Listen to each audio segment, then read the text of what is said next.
নিৰ্বাচন কৰা হ'ল এই ঘাটটো। এই ঘাটটোৰ মোৰ ব্যক্তিগত ফালৰ পৰা মই এটা নামাকৰণৰ সৈতে আগবঢ়াব বিচাৰিছোঁ।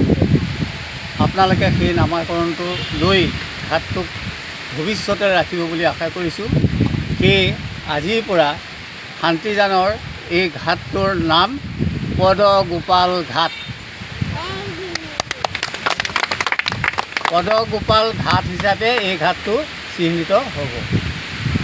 ইয়াৰ পিছত পৰৱৰ্তী অনুষ্ঠান আগবাঢ়িব। বৈষ্ণৱ সংস্কৃতিৰ প্ৰাণস্বৰূপ বটদ্ৰৱাৰ শান্তিজান জলধাৰাৰ লগত আমাৰ বৈষ্ণৱ সংস্কৃতি সম্পূৰ্ণ ওতঃপ্ৰোতভাৱে জড়িত আছে তাহানি গুৰুজনাৰ দিনৰ পৰাই। আৰু এই শান্তিজান বৰ্তমান এটা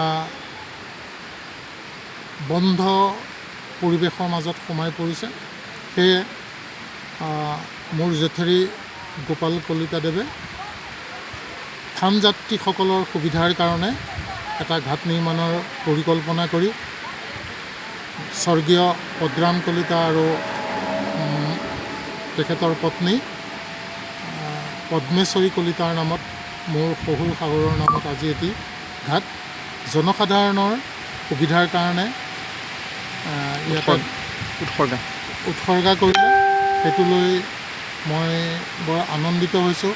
আৰু বৰদোৱাবাসীয়ে তথা থানৰ যাত্ৰীসকলে এই ঘাটটি উপযুক্তভাৱে ব্যৱহাৰ কৰিবৰ কাৰণে মই আহ্বান জনাইছোঁ।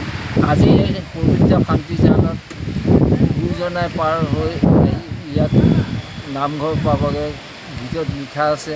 এই পবিত্ৰ শান্তিজান আৰু ৰাধিকাই আহি পেলাই ইয়াত এইটো কি কয় স্নান নহয় বান্ধ দিছিলে।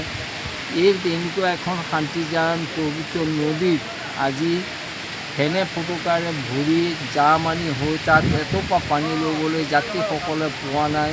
এইবাৰ ফাকুৱাত যিখিনি ৰাইজৰ মই বিলাই দেখিলোঁ, সেই বিলাইটো দেখি মোৰ অন্তৰত ধাৰণা হ'ল যে ইয়াত যদি এইটুপি ঘাট বনাই দিব পাৰোঁ তেতিয়াহ'লে ভগৱন্তই সেইটো ভাৱ মোৰ হৃদয়ত খুন্দাই দিলে।